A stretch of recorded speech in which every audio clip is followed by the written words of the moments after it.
Hi friends, ఈరోజైతే నేను వంట చేయలేదు ఫ్రెండ్స్.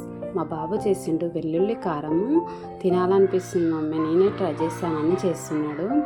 చూడండి, ఫస్ట్ కడాయి పెట్టుకొని దాంట్లో జీలకర్ర ఎంచుకొని పక్కకు ఉంచుకొని ఆ తర్వాత మళ్ళీ కడాయి పెట్టేసుకొని ఆయిల్ వేసుకున్నాక జీలకర్ర ఆవాలు వేసుకొని ఎంపుకోండి. అవి ఏగుతున్నప్పుడు కరివేపాకు కరివేపాకు వేగినాక ఉల్లిపాయలు వేసుకున్నాక ఎందుకు పచ్చిమిర్చి వేసుకుంటామంటే పచ్చిమిర్చి వేయగానే చిటపట్టలాడి మన మీద పడుతుంది కదా, అందుకని ముందు ఉల్లిపాయలు వేసుకున్న తర్వాత పచ్చిమిర్చి వేసుకుంటాం.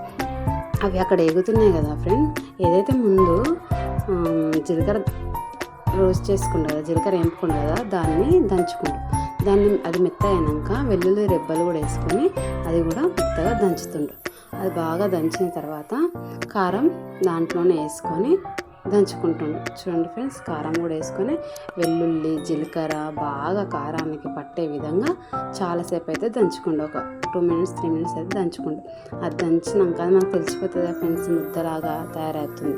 అది దంచుతూనే మళ్ళీ ఇక్కడ కడాయి దిక్కు చూసుకొని అవి ఏగిపోయింది, ఉల్లిపాయ ఏగింది అనేసి దాంట్లో పసుపు మొత్తం మంచిగా నీట్గా కలుపుకొని ఏదైతే ముందు కడిగి పెట్టుకున్న పాలకూర ఉందో దాన్ని కడాయిలో వేసుకొని మంచిగా కలిపేసుకోండి. అది కలిపి నూనెలో పచ్చివాసన పోయేంత వరకు వేపుకొని దాంట్లో ఇప్పుడు దంచి పెట్టుకున్న వెల్లుల్లి కారము దాంట్లో మనం యాడ్ చేసుకోవాలి. దాంట్లో వేసేసుకొని కలుపుకోవాలి. నీట్గా కలుపుకున్న తర్వాత ఇక్కడ ఉప్పు మర్చిపోయిండు, ముందుగానే కారం వేసి దంచుకోలేదు, అందుకని ఇప్పుడు మళ్ళీ ఉప్పు వేసుకున్నాడు కొంచెం.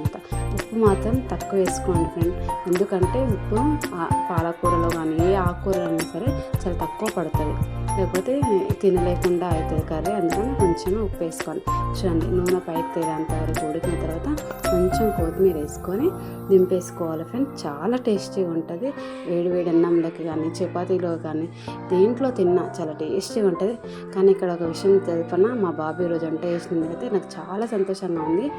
మీ పిల్లలు కూడా ఇలా చేస్తుంటే కామెంట్స్ బాక్స్లో